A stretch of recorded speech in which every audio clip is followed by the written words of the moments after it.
اول نمبر څوک چې دا عمل کوي دا یو استحبابي کول دی. د دې نه وړاندې تاسو ته ما په تفصیل سره بیان کړ. تقریبا په دې باندې د استحباب په کول باندې مو حواله پیش کړي چې څوک د حضور پاک صلی الله علیه وسلم اسم او نوم مبارک ووري خپل ګوتې ښکلي او په سترګو باندې راکاږي دا یو مستحب عمل دی. اول نمبر حواله سره د صفحې سره د جلد سره د عبارت سره د کتاب او د باب سره ما تاسو د فتاوا شامی پیش کې چې صاحب د شامی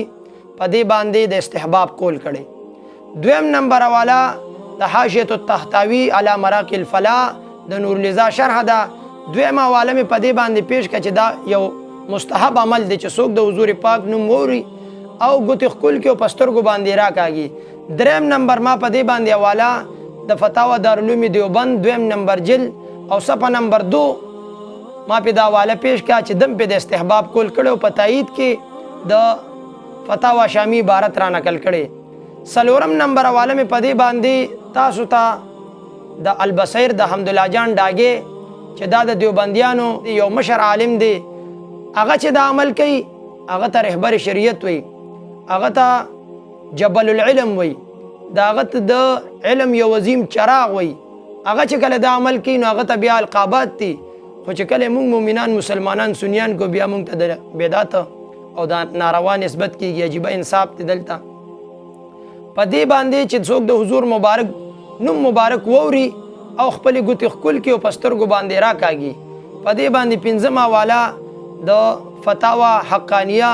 پهله نمبر جلد کتاب الصلات باب الاذان هغه په د استحباب کول کړي او په تایید کې د فتاوا شامی عبارت را نقل کړي. دغه رنګه فتاوا دارالعلوم زکریا جلد اول په دې مسله باندې چې مستقل دې د یابنو کوم کتاب لیکلي انګوټي چومنه په دې کې د شپږو دیوبندیانو فتاوو چې د دې د پاره هغه معتبر دي د هغې حوالت جات پکې ذکر کړي اگر چې کتاب پرد باندې لیکلي خو د استحباب کول دین په دې خپل کتاب کې د فتاوا شامی د عبارت په تایید کې را نقل کړي دي. دغه شان ګڼ شمېر حوالې په دې باندې دي خو حوالې نن ما تاسو ته د کتاب د مکتبې د باب د صفحې او د عبارت سره هغه وړاندې کړ. دویم نمبر مسله